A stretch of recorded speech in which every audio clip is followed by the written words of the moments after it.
I'm Emma Garriott. I don't really want to say what I have. I usually just say severe depression symptoms. I don't really want to say what I know it is, though. My symptoms are I sleep a lot.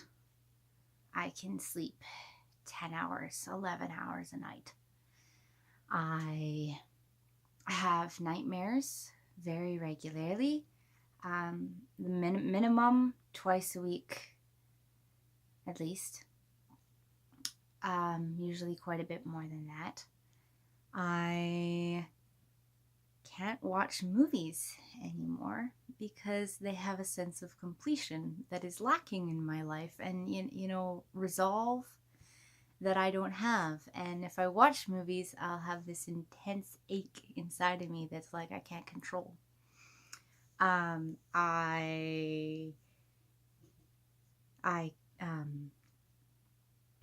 can't journal anymore, which is really hard for me. I pull out my journal and pen, and I won't be able to do it. It will just, the emotions will be too intense. I won't be able to just write.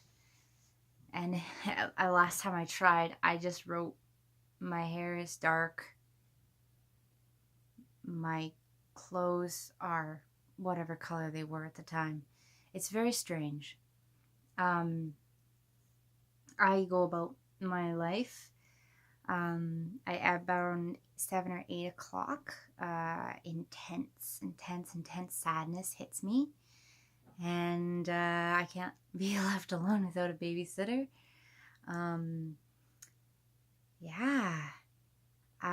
Which is really hard for me because I'm an introvert, and one of my favorite things to do is just be by myself and think and feel and process why the world is the way it is, and all those things. And I just love silence, but I don't love silence anymore. I have to keep myself constantly distracted, or else I'll just start crying.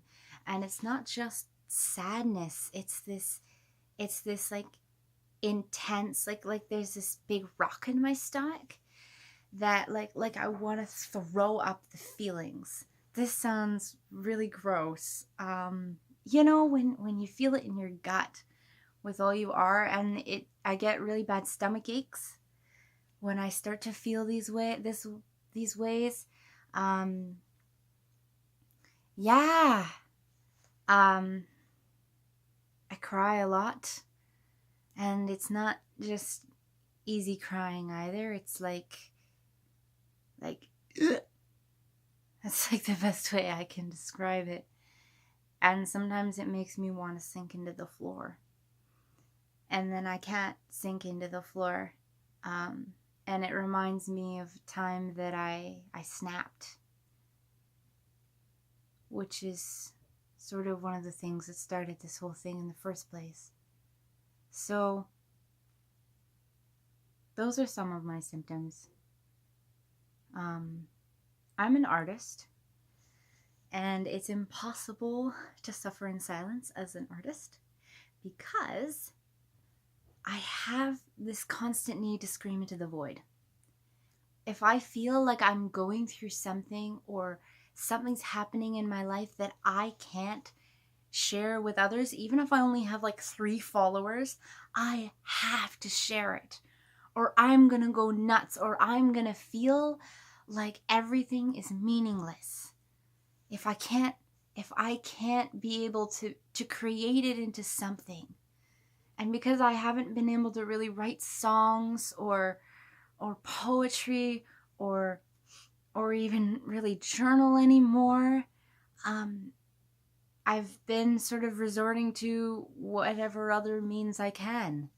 I've started, so I guess now I'm going to talk about some positive things that have happened to me through this process. So this has been happening for the past 2 months.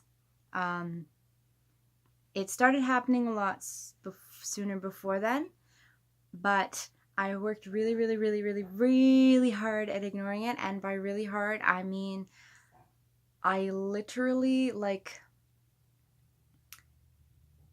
I can't even describe it. I put myself in situations that required so much wherewithal and all of my intelligences and faculties to get through it so that I wouldn't have to think about what I was going through.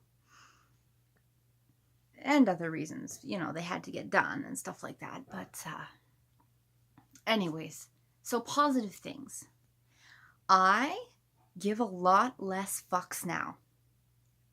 And a lot of people are going to say, yeah, so yeah, you go girl, you go around in your sweatpants and your t-shirt. You don't care if people think you look like a hot mess. No. Not giving a fuck means I wear makeup. I put whatever it's called, pencil or powder, whatever you call it, on my eyebrows to color them in now. I go to the thrift store and I actually spend money there. I don't keep myself to a strict kinds of clothes that I can only ever have, and I go into a thrift store or any store, and if they don't have my specific clothes, I'm out of there. I buy stuff now because I've been so sad that if the only thing that makes me feel like I can get through the day is something pretty, that's what I'm gonna do. And it's been kind of freeing, believe it or not. I mean, other than the stifling, inescapable depression, that's been kind of freeing. And the other thing, I started listening to K-pop. Never would have done that before. The reason is I don't understand the lyrics. And when you're so sad, anything can remind you of something that makes you sad. And so, listening to something that I don't understand the words of for most of it, I don't think about how sad I am. I know that sounds really sad, but it kind of works for me. I basically, the things I watch now are the farthest away from my real life as possible. If it has to remind me of nothing that I'm going through. And it's exhausting. The hardest part about it, well, I'd say a lot of the hardest part of it about it, because I've said, the hardest part about it for other things, but it's the constant having to distract myself from feeling. And then when I feel like I'm feeling well enough, I decide that it's okay if I think about why I'm been this way. And it's the stupidest decision I could ever make. So, yeah, that's really all I wanted to say. I think I'm a different person. I don't know what it is. I'm still an artist. That hasn't changed. I'm still a Christian. That hasn't changed. I'm still, I don't know what else I still am. I'm still a musician, I guess. And I still want to change the world. That hasn't changed. I don't know what else I am, but I know that's what I am. And I'm still kind. And I'm glad for that. So, as an artist, I had to say this to scream into the void. I don't know if it will help anybody or change anything for anyone, but that's just kind of what it means to be an artist. I will talk to you later. Maybe not. Who knows?